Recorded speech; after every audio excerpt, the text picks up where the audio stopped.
Hi, I'm Mohsen, and I'm so excited to welcome you to The Seeking Soul. This podcast is a space where we explore topics like philosophy, spirituality, and literature, often from perspectives you may not have encountered before. As someone who grew up traveling, I've had the privilege of witnessing the deep similarities between cultures and people, even when mainstream narratives focus on what divides us. As an Iranian American, I've always felt to share the beauty, wisdom, and lessons from my Eastern heritage with my Western community, and vice versa. My hope is to be a bridge between these two worlds, fostering the sense of oneness and unity. With the help of AI, this dream feels more achievable than ever. Using documents and notes, I've provided with the link of the sources in the description. Along the way, you might encounter ideas that feel new, challenging, or even uncomfortable, and that's okay. That's the purpose of this space, to listen with empathy and approach every perspective with love and curiosity. Welcome to the Seeking Soul.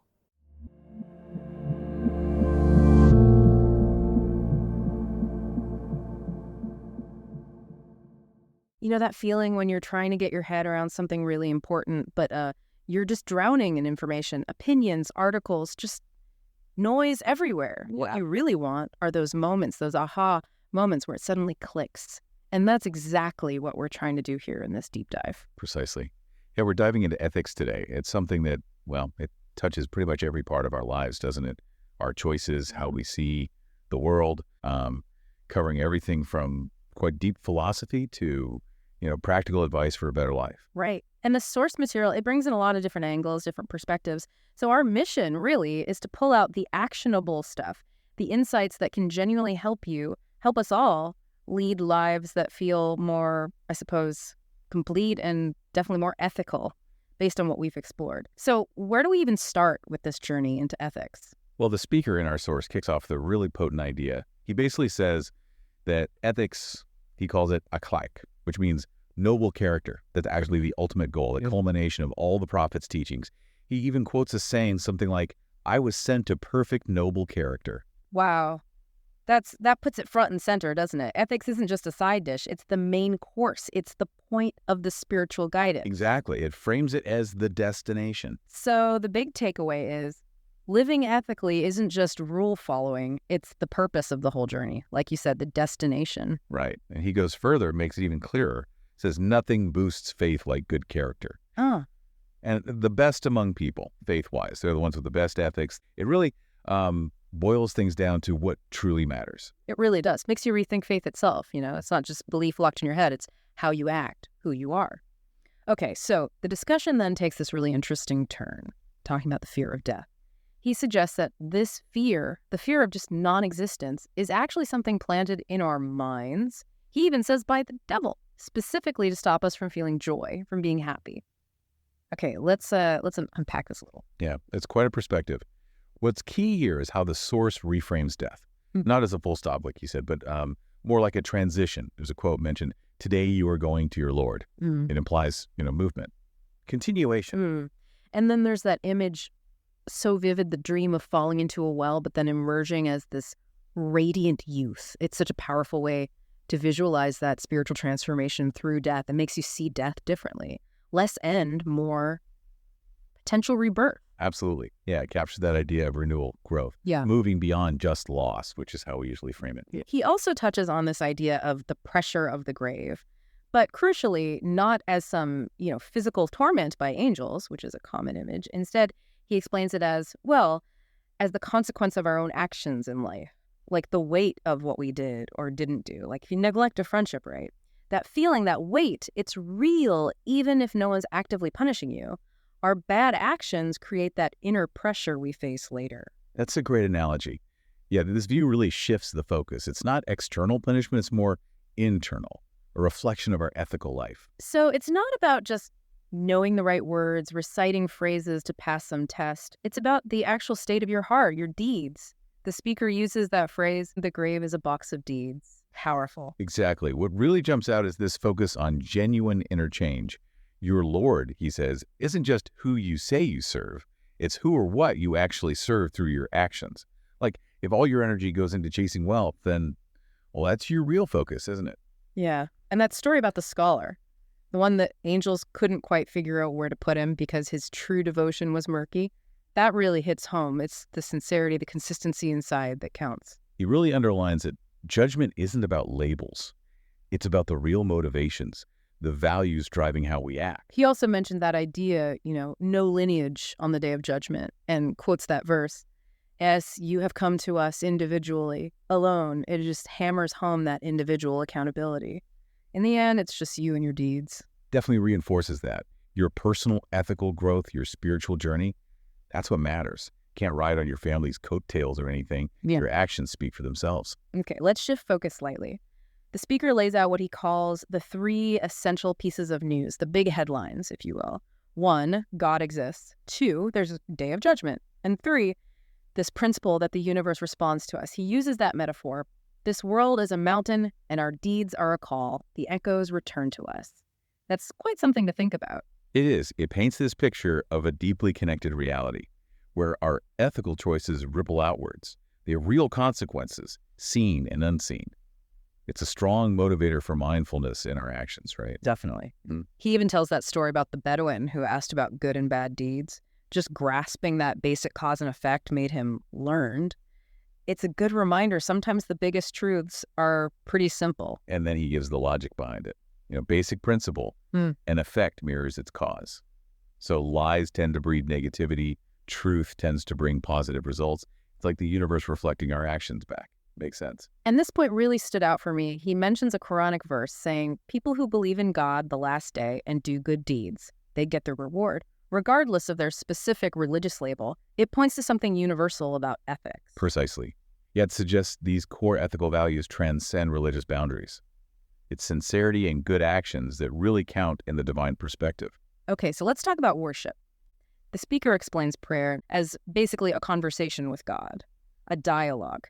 He points out that shift in the prayer itself, right? From talking about God third person to directly addressing God. You alone we worship. This art of turning. It's a lovely way to think about moving from being distracted to being fully present, connecting.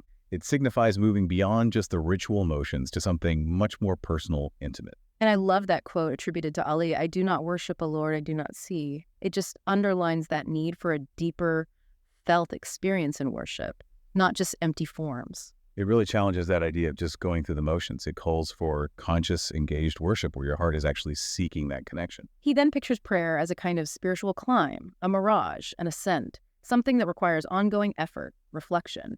Each prayer ideally building on the last, like making progress, step by step. That view encourages a dynamic relationship with prayer, doesn't it?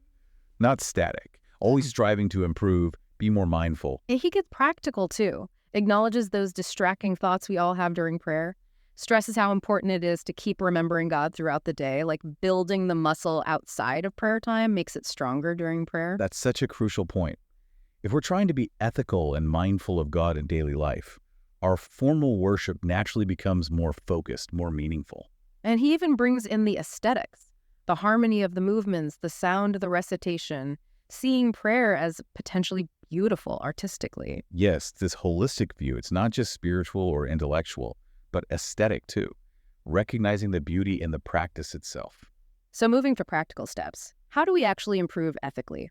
The speaker suggests this period of self-reflection, ideally 40 days, reviewing your actions each night. Sounds intense, but you can see how that could really create change. Oh, definitely.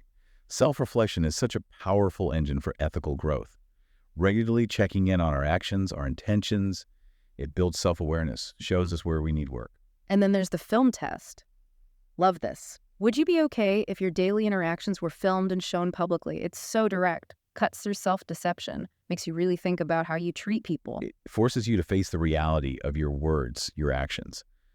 Stark, maybe, but effective for gauging ethical conduct. He also defines taqwa in this context, living so you wouldn't be ashamed if your actions came to light. It's about inner integrity driving outward behavior, living as if it's all being recorded and you're okay with the replay. Exactly. Taqwa becomes this guiding principle, constantly reminding us of accountability, encouraging us to live by our deepest values. And the speaker's really encouraging here, points out self-improvement is possible anytime, any age, always chances to correct course. That message of hope, of continuous growth is vital. Ethical development is lifelong, always opportunities to learn and get better. He stresses seeking guidance too, both internally from our conscience, our fitriat, he calls it, and externally from prophets, wise people, like having two mirrors reflecting truth back at us. Yeah, our inner moral compass, the fitriat, and then the wisdom of others to help navigate those tricky ethical waters. And he encourages engaging with the Quran daily, gradually, reflecting on it, connecting its wisdom to what we find in poets like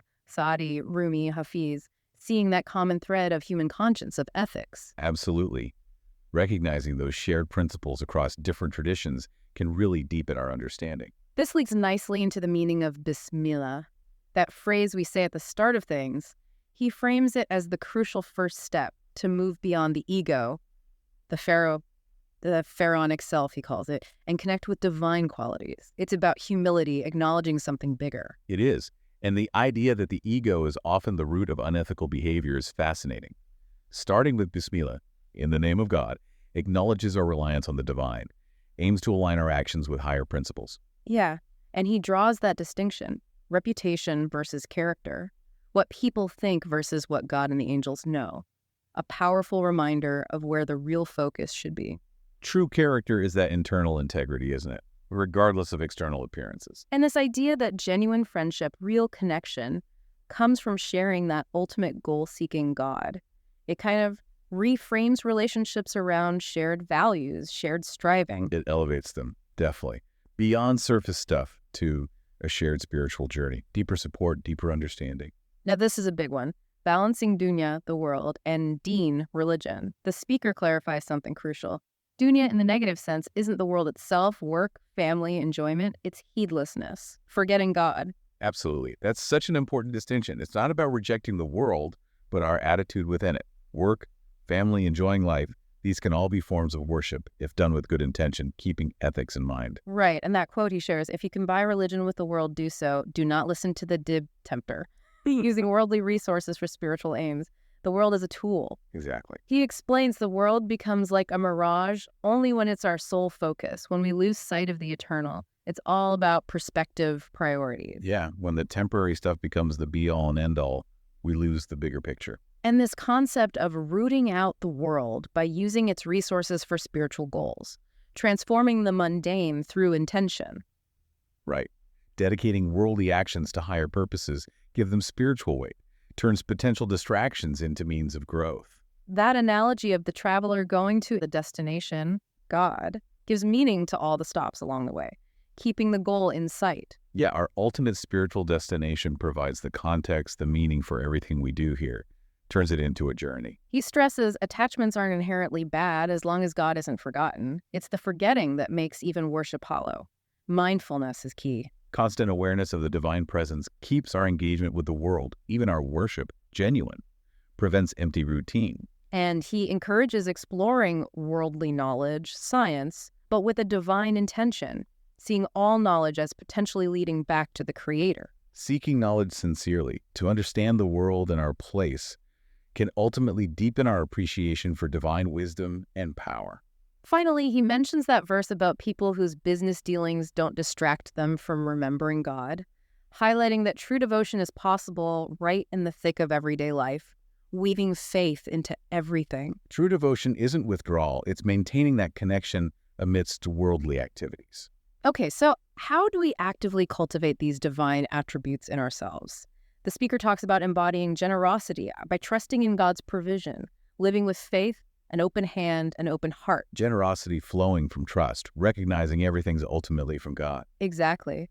And constantly being mindful of God's presence, that awareness itself guides us away from negative behavior. It's a continuous ethical compass. Awareness of the divine acts as that powerful reminder of accountability, helps steer us right.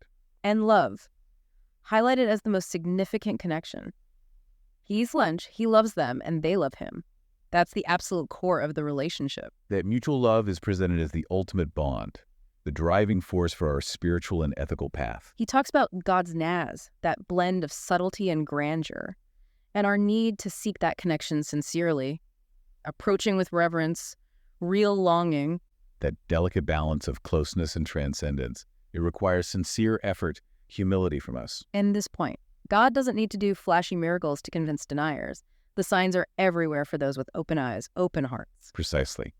The signs are abundant, clear evidence for those willing to see. Religion, he reminds us, is an invitation from God, open to all, aiming for well-being here and hereafter. It's a holistic path. Yes, the divine message as a complete guide for human flourishing, covering both worldly life and eternal salvation. And then the ego, that part of us that knows the truth but chooses to ignore it. We need to overcome that inner resistance. It's a constant battle. Absolutely. Overcoming the ego's tendency to disregard truth is central to ethical and spiritual growth. The Quran's purpose, he says, isn't superficial reward seeking. It's guidance for reflection, understanding our responsibilities, engaging with the meaning. Right. The Quran is a source of deep wisdom, requiring thoughtful reflection and application in life. He even suggests that practical tip. Pick one verse from each surah, each chapter, to guide your daily life. Experience its blessings that way. That's a wonderful practical suggestion.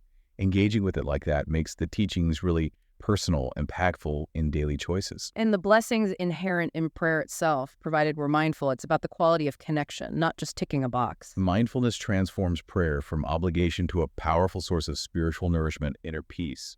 He tackles the why pray question too, highlighting benefits like early rising, connecting with God amidst the chaos, structure, focus. Prayer offers that dedicated space for reflection, gratitude, connection, a sanctuary in a busy world. And really thinking about the meaning of the words in prayer, understanding what we're actually saying. Contemplating the meaning definitely deepens the understanding and the whole spiritual experience. Finally, explaining the path of those you favored. It requires courageous action to receive that favor, and the warning against becoming Oshenshu, those who earn wrath through negative actions. It's about actively choosing the ethical path. That's a crucial understanding. Our choices, our actions, determine which path we align with. Okay, so he shares some specific Quranic insights for daily life. Fulfill your covenant with God, he fulfills his with you. That reciprocity. Yes, that highlights our commitment to the covenant and God's reciprocal promise. From Al Imran, say, O God, owner of sovereignty, recognizing God's ultimate control gives inner strength. Acknowledging God's sovereignty builds that foundation of trust, resilience. A powerful message. Recognizing women's inherent value, approaching marriage with love, respect, mutual well-being, essential ethics highlighted there. It is powerful. And then this interesting point from various sources about appreciating, even elevating music as a way to connect with the divine. Remember the covenant.